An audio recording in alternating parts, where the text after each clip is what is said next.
Bonjour, aujourd'hui nous allons aborder un sujet qui m'est souvent demandé, comment faire une bonne première impression. Et j'aborderai ce sujet sans faire la distinction entre relations professionnelles et relations privées, parce que pour moi, fondamentalement, il n'y a pas de différence.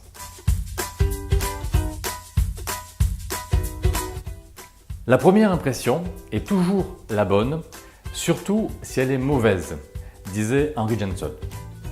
En réalité, la première impression, c'est ce que l'autre va retenir de vous après avoir discuté ou vous avoir observé pendant quelques minutes, voire quelques secondes.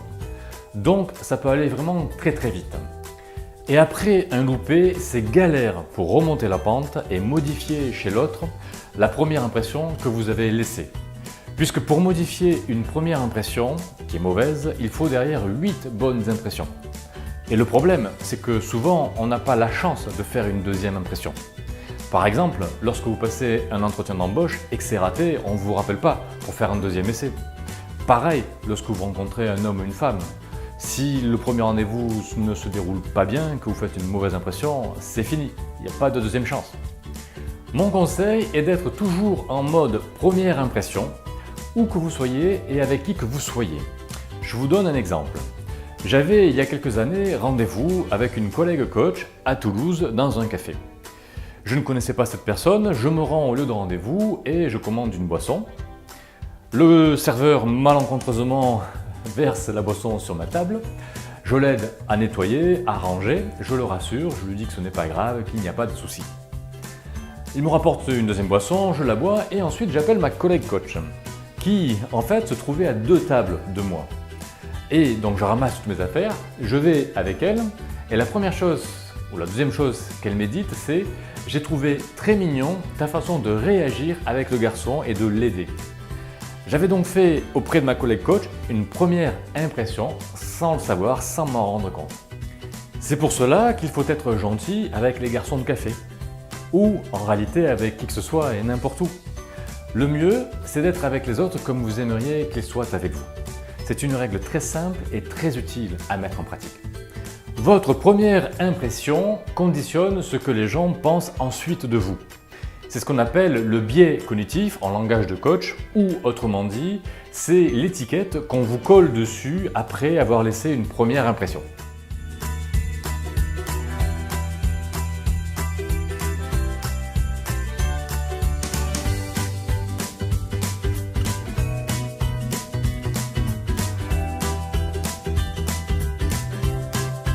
Et ce qui est écrit sur votre étiquette est crucial pour la relation que vous allez avoir ensuite avec la personne. Et ça, c'est le résultat de la première impression que vous avez laissée. Mon deuxième conseil est de s'adapter à la personne qui est en face de vous. Alors bien sûr, il faut être gentil, il faut être poli, il faut sourire, il faut se tenir droit. Tout ça, j'en ai déjà parlé dans une précédente vidéo.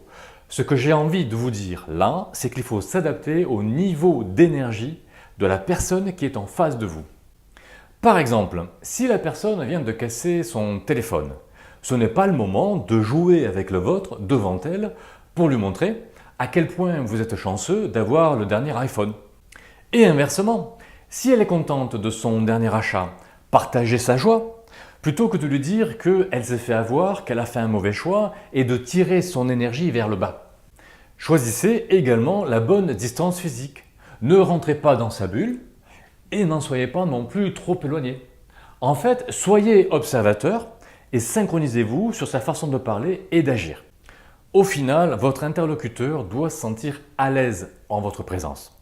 Par exemple, parlez s'il y a des blancs, surtout lors d'une rencontre homme-femme. En conclusion, vous l'avez compris, pour faire une première bonne impression auprès d'une personne, la première qualité, c'est d'être à l'écoute de cette personne. Puisque plus vous êtes à son écoute, plus facilement vous pourrez satisfaire ses besoins et ses attentes. Et ça, c'est pas mal pour faire une bonne impression. Sachez que votre réussite est due à 15% à vos capacités techniques et à 85% à vos capacités relationnelles. Et en plus, il a été démontré que votre bonheur est proportionnel à la quantité de relations épanouissantes que vous créez avec les autres. Vous avez donc un double intérêt à faire une bonne impression auprès des autres.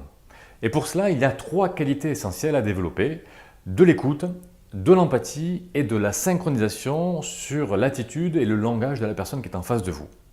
Et surtout, demandez-vous toujours comment je peux aider cette personne qui est en face de moi et comment je peux susciter chez elle de l'enthousiasme. Voilà, cette vidéo est à présent terminée. Bien sûr, il y a plein de choses à dire encore sur le sujet de comment faire une première bonne impression. On développera tous ces sujets dans des modules qui seront bientôt mis en ligne. En attendant, partagez cette vidéo avec des personnes qui pourraient être intéressées, vous leur ferez sûrement plaisir. Quant à moi, je vous dis à très bientôt pour de nouveaux sujets. Ciao!